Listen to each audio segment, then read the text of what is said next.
E aí nós vamos para a última série, né, que é a série plaquetária.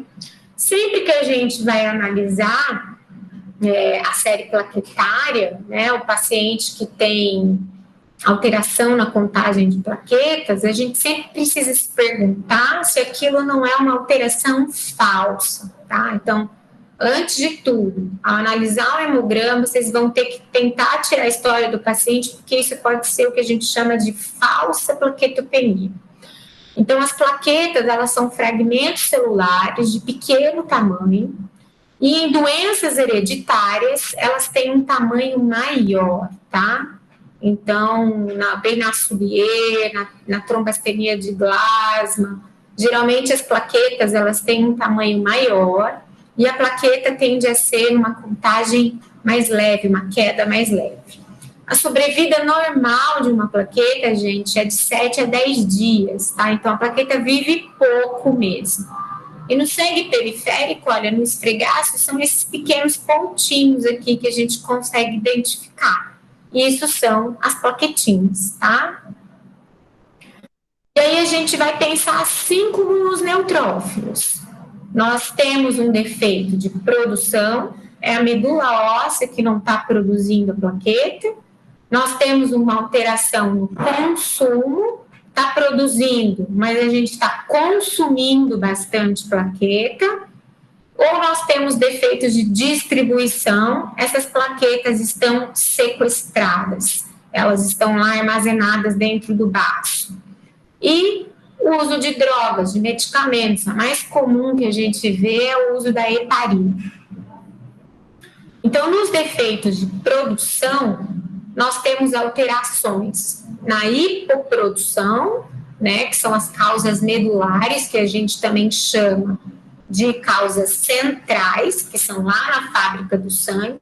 Então, quando a gente tem alterações na célula tronco, nas aplasias, nas mielodisplasias, nas infiltrações do tecido medular por leucemias, por linfomas, pelo mieloma, por doenças metastáticas de outros tumores que acabam invadindo a medula óssea, por defeitos carenciais, então a deficiência de B12, de ácido fólico, elas agem lá na hemopoiese, como a gente viu, e na eritropoiese, na diferenciação de todas as séries. Então a gente vai ter um defeito de produção quando a gente tem alteração nessas vitaminas, infecções por invasão do ambiente medular pelos agentes infecciosos, como é o caso da tuberculose, do calazar, e as trombocitopenias hereditárias. Causas medulares. Quando que nós vamos pensar que é um defeito da medula óssea, da fábrica do sangue? Primeiro, quando a gente tiver comprometimento de outras séries, tá? Então, não é a causa medular, dificilmente vai vir uma plaquetopenia isolada, tá? Vem sempre com comprometimento, por mais que seja leve, de outras séries. E o tempo de instalação e a gravidade variáveis, né? Geralmente uma instalação um pouco mais insidiosa, mais lenta do que o defeito de consumo. As plaquetopenias hereditárias, elas são um diagnóstico de exclusão. Nós não temos testes muito específicos para diagnosticar, os testes que a gente tem são poucos locais que fazem, a gente às vezes consegue ver pela curva de agregação, por dosar glicoproteínas de adesão, né, que são os que estão, mas os laboratórios não fazem esses testes hemostáticos, então a gente tem que ir excluindo as outras causas. Esses pacientes geralmente têm uma plaquetopenia leve, bem leve, acima de 80 mil, e o tamanho da plaqueta geralmente é grande também, tem um VPM alto e tem uma recorrência familiar.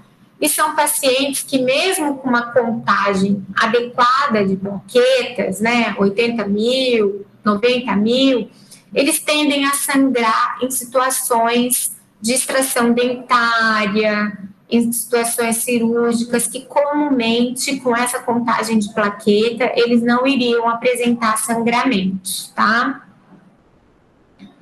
Distúrbios de distribuição. Então, é o hiperesplenismo, né? O que a gente falou, as plaquetas estão mais distribuídas, elas estão lá sequestradas dentro do baço. Então, são as hepatopatias com hipertensão portal, as infecções que fazem crescer o baço, né? Então, a gente tem o hiperesplenismo, doenças inflamatórias como o lúpus e outras colagenoses, os linfomas esplênicos e as doenças de depósito, sendo a mais comum delas a doença de Gaucher.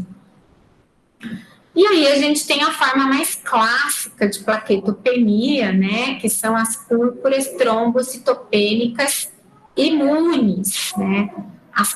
As púrpuras imunes, elas podem surgir após infecções virais, junto com doenças imunes e paraneoplásicas, tá? Então, junto com neoplasias, a gente pode ter uma PTI, tá? Muitas vezes o diagnóstico de lúpus vem com uma PTI, o paciente apresenta uma PTI. Um diagnóstico de linfoma de Hodgkin, o paciente faz uma PTI e você vai investigar, é uma síndrome paraneoplásica. E nós temos as causas idiopáticas, tá? Que é cerca de 50% das púrpuras. A gente não consegue identificar o motivo pelo qual a plaqueta abaixou, tá? A plaquetopenia imune, ou a chamada PTI, ela é uma plaquetopenia isolada, você não tem nenhum comprometimento de outras séries, você não tem o baço aumentado, nem o hiperesplenismo, então o baço não sequestra essa plaqueta, não tem recorrência familiar, então não existe essa história na família e a gravidade é variável. Na maioria das vezes é um quadro de instalação súbita, então o paciente está bem e ele acaba evoluindo subitamente com manchas roxas, com equimoses, com sufusões, com sangramentos mucosos, né, que são defeitos da hemostasia primária, então sangra nariz, sangra gengiva, sangra urina, e na investigação você tem uma contagem muito baixa de plaquetas, 2.000 plaquetas, 3.000 plaquetas, então é um paciente com quadro abrupto. Nós temos as plaquetopenias induzidas por drogas, né? Então, nós temos os mecanismos, o efeito idiosincrático, qualquer droga pode causar uma certa plaquetopenia, tá? Então, você começa a usar, vai aumentando a dose e aquilo pode agredir a medula óssea. E os mecanismos bem definidos, que é uma toxicidade por drogas quimioterápicas, que é um defeito na produção, e é induzida por heparina. A plaquetopenia induzida por heparina é uma plaquetopenia geralmente grave, viu, gente? E aí você está diante de um paciente com plaquetopenia, e aí você precisa definir o que eu vou fazer com ele, né? Ele vai para o hospital, eu vou internar, eu não vou internar, como eu vou investigar? Então, a plaquetopenia é considerada leve, quando o paciente tem contagens de 50 a 150 mil, então é um paciente que tem um baixo risco hemorrágico, então esse paciente, ele na maioria das vezes, ele não vai ter sangramento espontâneo. Nós temos uma plaquetopenia moderada, que é a contagem de plaquetas entre 30 e 50 mil. Esse paciente também, na maioria das vezes, não tem sangramentos espontâneos, mas ele apresenta sangramentos com traumas, e nós temos uma plaquetopenia grave, que é quando a contagem da plaqueta está menor do que 30 mil. E aí você tem que avaliar o paciente para entender qual é o risco que ele tem de sangrar, de acordo com essa contagem. Se ele tem lesão específica no trato gastrointestinal, se ele tem um tumor cerebral, se ele tem um tumor de bexiga, se é um paciente que tem insuficiência renal, se é um paciente que tem anticoagulação concomitante, ou seja, você tem um paciente com hemostasia primária e hemostasia secundária comprometida, se é um paciente com cirrose, porque ele vai ter também uma alteração dos tempos de coagulação. Então, isso tudo vai te ajudar a definir o risco hemorrágico desse paciente. Então, é super importante a anamnese, o tempo de instalação para a gente tentar fazer uma plaquetopenia adquirida ou hereditária, principalmente essas plaquetopenias muito leves, 90 mil, 100 mil.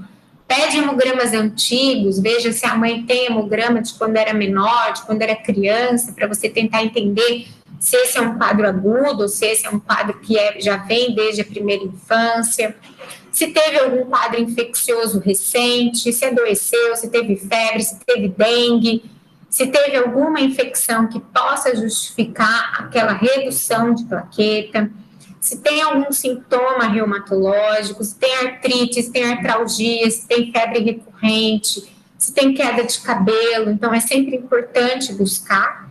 No exame físico, você vai sempre buscar na pele sangramento, então você vai buscar sufusões, então tem que avaliar a pele do paciente, precisa despir o paciente, olhar se ele tem petequia, olhar se ele tem sufusão, se ele tem equimose, e sempre procurando o baço, né? Esse é um amiguinho nosso, a gente não vive sem ele no exame físico. E na avaliação laboratorial, você vai observar o hemograma e fazer hemogramas seriados, né, para ver se isso não é uma causa reacional, se não foi devido a uma infecção viral ou uma infecção bacteriana aguda, e o paciente vai recuperar essa contagem. Você precisa fazer sorologias para as infecções virais crônicas, porque as causas de plaquetopenia imune, né, vêm para as infecções virais crônicas, hepatite B, hepatite C, HIV. Fazer a dosagem de B12 e folato, realizar ultrassom de abdômen para procurar o baço, avaliar a necessidade de fazer uma endoscopia para ver se esse paciente tem algum risco maior de sangramento, provas reumáticas e sempre a busca por neoplasias, porque a gente viu que é uma alteração que pode ser paraneoplásica. E aí, como eu falei para vocês, a gente sempre diante de um paciente com plaquetopenia que não tem clínica alguma, que fez um exame de rotina, você sempre precisa pensar na falsa plaquetopenia antes de você começar qualquer investigação, tá? Principalmente nos quadros leves, né? Então, o que é a falsa plaquetopenia? É uma falsa redução na contagem das plaquetas devido à formação dos grumos plaquetários. Então, lá no esfregaço, por isso que é importante o esfregaço, esse agregado plaquetário aqui, ó, ele não vai ser contado por o aparelho. A gente viu lá na frente como que o aparelho conta a célula, pelo seu tamanho, pela sua complexidade celular, através da leitura laser. Esse grumo aqui, ele vai passar despercebido. Então, quem que vai te contar desse grumo? O biólogo, e ele vai fazer essa descrição do esfregaço. Então, ele vai colocar lá embaixo, presença de grumos plaquetários, tá? Então, a gente tem que prestar atenção, mas, como eu disse aqui, ó, nem sempre o laboratório vai te indicar, porque não são todos os laboratórios que têm uma qualidade de revisão, tá? E aí você tem que pedir para o paciente colher uma amostra diferente, não colher no tubo de EDTA, tá? A gente pede para colher sempre no tubo de citrato. Então, você pode pedir para colher no tubo de coagulograma, que é o tubo azul, não colhe no tubo roxo de hemograma, tá?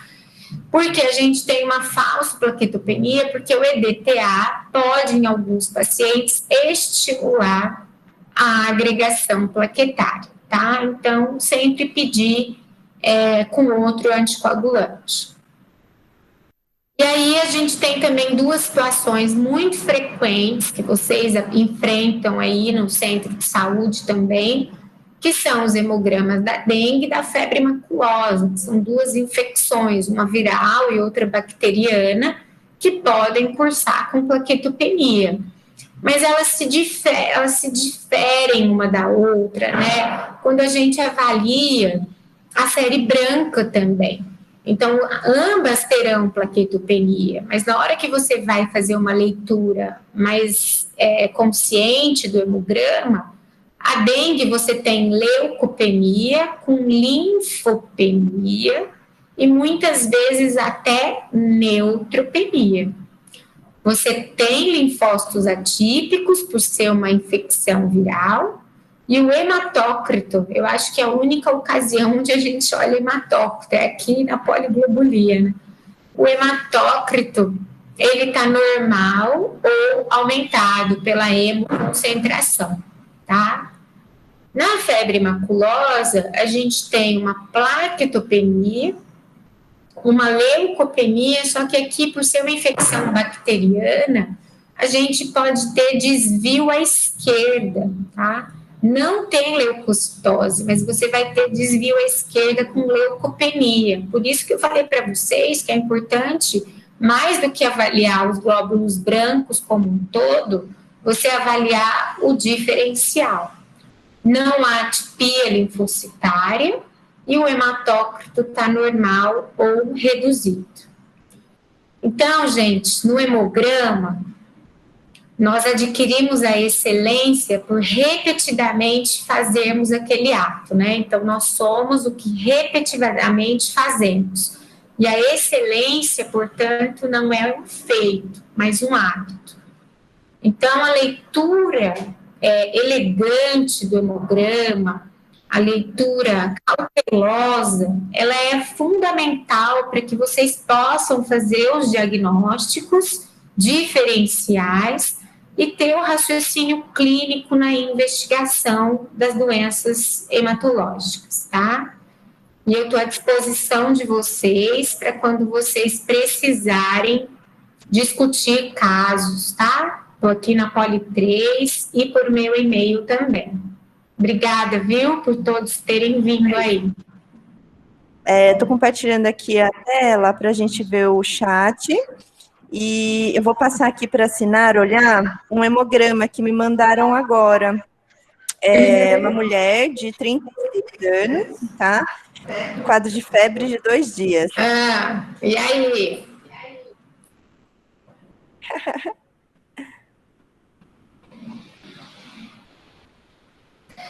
Gente, então aqui... Diarreia e tosse. Então, o que a gente tem que pensar é o seguinte, ó.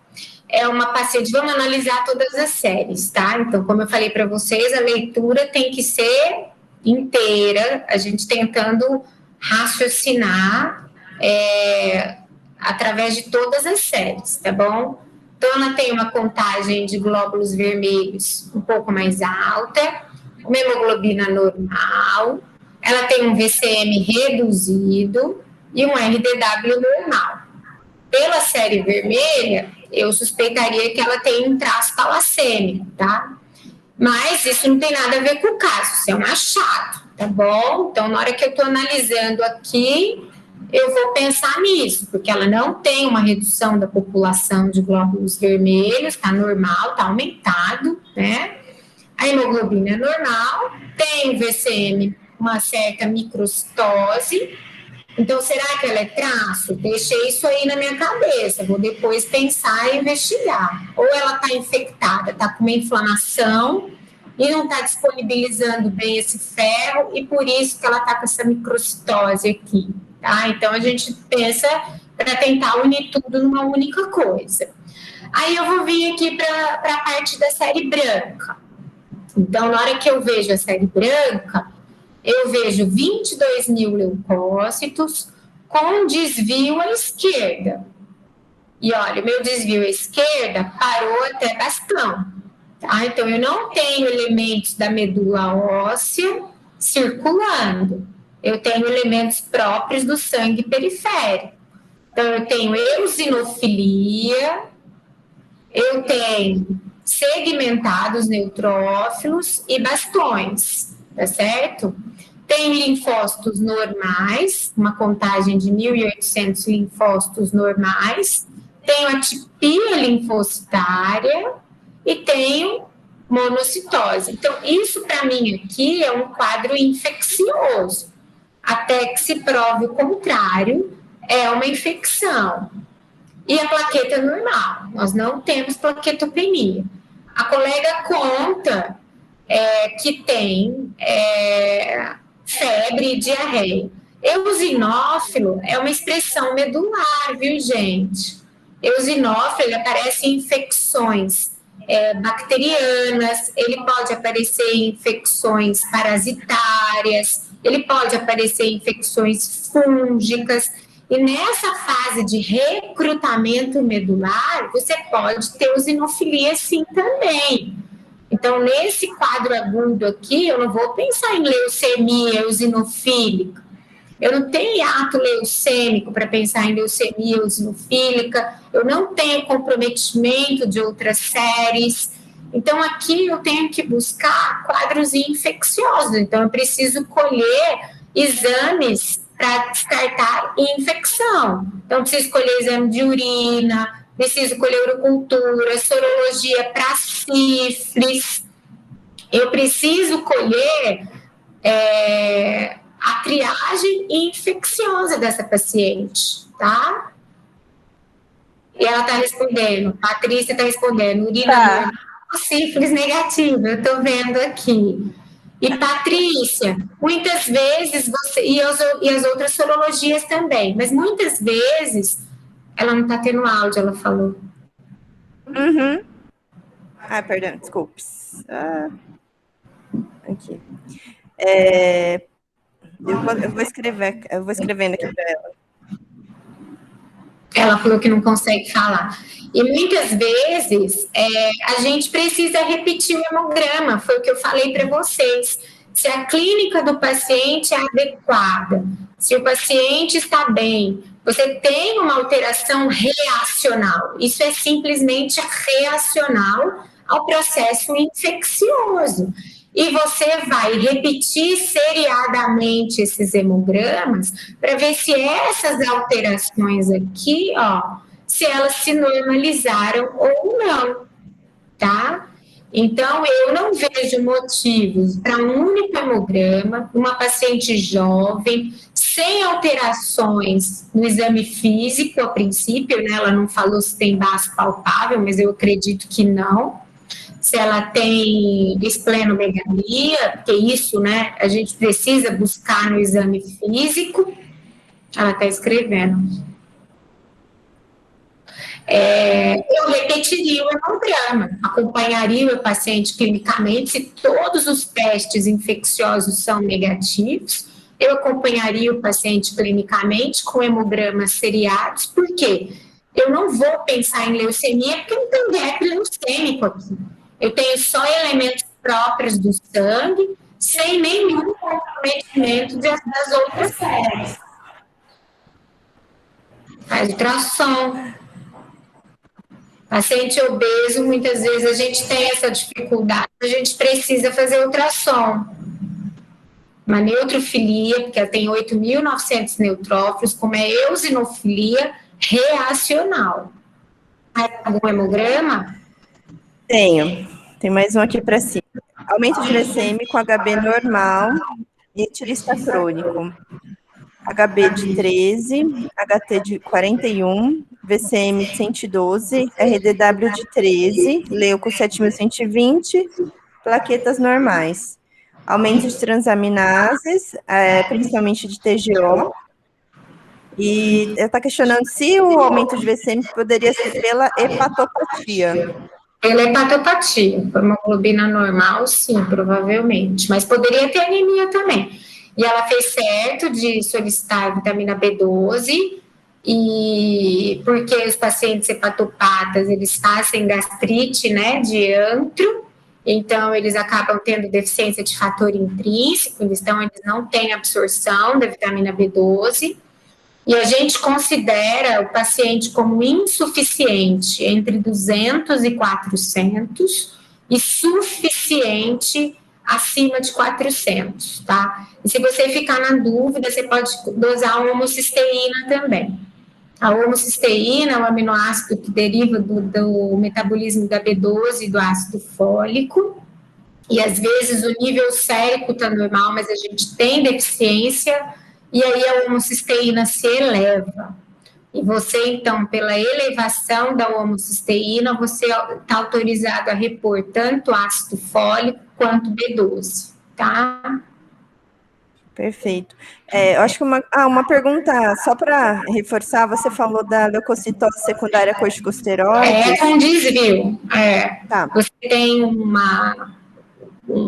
recrutamento do pool marginato e você tem um estímulo da medula óssea. Então, eles fazem desvio à esquerda sim, tá? Tá. Uma outra questão do Felipe, eu acho que um pouco de confusão de RDW e reticulócitos.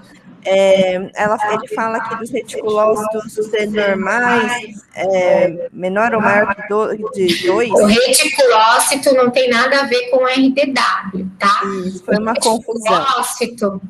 O reticulócito ele vai se expressar no VCM.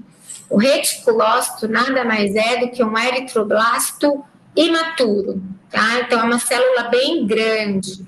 E na maioria das vezes que você tem reticulocitose, você tem aumento do VCM, tá? O RDW, ele vai traduzir a leitura da lâmina. Se a população de hemácias dos glóbulos vermelhos é homogênea ou heterogênea. Então, quanto maior o RDW, maior é a sua diferença de tamanho de células. Então, você tem célula grande, célula pequena e células maturas. Quando o RDW é normal, você tem uma população homogênea de células. Tá? Então, isso é muito comum nas doenças medulares e nas doenças genéticas, tá? Traço talassêmico, doença falciforme, porque a população é alterada, mas é uma população como um todo. Eu acho que aqui também o RDW aumentado, ele pode refletir uma destruição celular, né, que ele deve estar confundindo nessa situação, né, se você tem um RDW aumentado, que pode indicar destruição celular ou não, aí geralmente se tiver um RDW aumentado com reticulócitos aumentados, quer dizer que pode estar, fora os outros achados, né, pode estar tendo destruição celular com resposta da medula, né. Se é destruição, gente, não tem alteração com a fabricação, tá? A fabricação do sangue, ela está normal e aumentada. Por isso que o reticulócito está alto. Reticulócito é um eritroblasto. Ele está sendo lançado na corrente sanguínea por excesso de destruição. Então, para aumentar reticulócito, tem que ser uma doença de destruição. Aí, essa doença de destruição pode ser uma doença crônica, hereditária, como é o caso da doença falciforme, da eliptocitose, da esclerocitose, ou pode ser uma destruição aguda, que é por uma anemia hemolítica aguda. Nós não temos como ter reticulócitos aumentados em defeitos de produção. Para ter reticulócito aumentado, é só na destruição. Tem que destruir perifericamente, para a medula trabalhar e pôr reticulócito circular. Se não tem reticulócito circulando, se o reticulócito está baixo, a sua medula não está funcionando, tá? Deu para entender? Felipe quer falar? Vai mandar no chat? Bom, acho que é isso. Tá. Para finalizar, tem várias perguntas, assim, tem uma pergunta que fala sobre Covid, mas, assim, eu acho que é um tema muito amplo para a gente falar muito rapidamente. E aí, só uma prova disso... Mas é uma dúvida específica que ela tem? Achados hematológicos do Covid. Tá. Eu posso falar rapidamente. Os pacientes apresentam anemia, na maioria das vezes por hemofagocitose. Então, os quadros graves de Covid, eles dão a síndrome hemofagocítica. Então, a síndrome hemofagocítica é um paciente que vai evoluir com pancitopenia, porque você tem uma síndrome de ativação macrofágica. Então, ocorre fagia, né? Os macrófagos nos tecidos vão simplesmente comer toda a medula óssea. Então, essa é uma síndrome grave do paciente inflamado e internado, é a síndrome hemofagocítica. E os pacientes ambulatoriais, na maioria das vezes, eles apresentam plaquetopenia, eles fazem uma púrpura imune por uma infecção viral, e eles apresentam linfopenia, tá? Então, um dos quadros que pode te sugerir COVID é a linfopenia. Então, os pacientes não fazem linfocitose. A doença, ela é imunossupressora. Então, ela vai agredir o linfócito T. Então, isso é muito importante de vocês saberem. E é por isso que os corticoides, eles não estão indicados nos primeiros dias de sintoma. Porque senão você vai, inclusive, imunossuprimir mais ainda esse paciente, porque o corticoide, ele é linfocitolítico, ele vai destruir o linfócito. Então, a gente já tem uma imunossupressão característica da doença por uma desregulação dos linfócitos T, então é por isso que a gente não deve utilizar na primeira fase da doença, tá? O paciente ambulatorial, gente, que é aquele paciente que está bem, aquele paciente que você não tem necessidade de internar, ele é um paciente que, na maioria das vezes, ele não precisa colher exames, tá? Eu acho que vocês precisam avaliar individualmente, né, os testes, porque o hemograma pouco vai ajudar no diagnóstico diferencial de COVID, tá bom? O hemograma pode estar normal, pode ter uma plaquetopenia, pode ter uma linfopenia. Esses são os achados mais comuns nessa fase inicial, tá? Então, se o paciente não tiver nenhuma queixa específica, né, eu não colheria, tá bom? Obrigada. Nossa, acho que foi uma boa síntese e bem interessante lembrar essa questão do corticoide também, tá? Eu queria, a gente passou bem do horário, mas eu queria que você tentasse enunciar aí, sei lá, uns 5 red flags do hemograma. Sei lá, HB abaixo de 10, plaquetas abaixo de 100, blastos. Gente, na verdade, eu acho que não tem muito isso, né? Sabe por quê? Porque a gente pode ter um paciente com uma anemia ferropriva com 5 de HB, que é um paciente que vai estar assintomático. Então, eu não consigo colocar para vocês esses pontos de alerta, porque o hemograma, ele é muito reflexo da clínica. Então, um paciente que tem uma anemia ferropriva com 5 de HB, ele está assintomático. Esse é um paciente que tem pouco sintoma. Por quê? Porque é uma anemia de instalação insidiosa, é uma anemia lenta que vai se instalando, diferente de um paciente com 5 de HB ou até 9 de HB, que ele tem uma anemia hemolítica aguda. Então, ele é um paciente altamente sintomático. Ele vai te procurar por fadiga, por cansaço, por dispneia, por cansaço aos esforços. Então, é difícil a gente identificar esses pontos assim, de gravidade.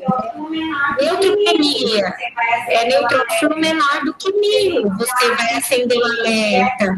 Você tem que olhar entre os gaps leucêmicos ou não. E plaquetopenia, a plaquetopenia grave, né? A plaquetopenia que o paciente tem menos do que 30.000 plaquetas. Mas a gente sempre tem que fazer a correlação na hematologia com a clínica. A hemato, ela anda com a clínica, porque não é a contagem de plaquetas que me faz tratar. Eu tenho pacientes que acompanham aqui comigo com 10.000 plaquetas, com 12.000 plaquetas, mas eles não sangram. Então, você tem que medir a capacidade de sangramento desse paciente. É claro que no quadro agudo, quando o paciente abre uma úlcera, ele vai sair, porque a contagem saiu abruptamente de 190 mil para 5 mil. Então, ele vai se apresentar para você vai ter múltiplas confusões. Ele está sangrando. Então, a relação da hemato, ela tem muita relação com a clínica. Beleza. Acho que é isso. Muito bom. Bom, pessoal, obrigada pela presença de todos. Obrigada, Sinara. Obrigada a todos. E bom trabalho. Obrigada, gente.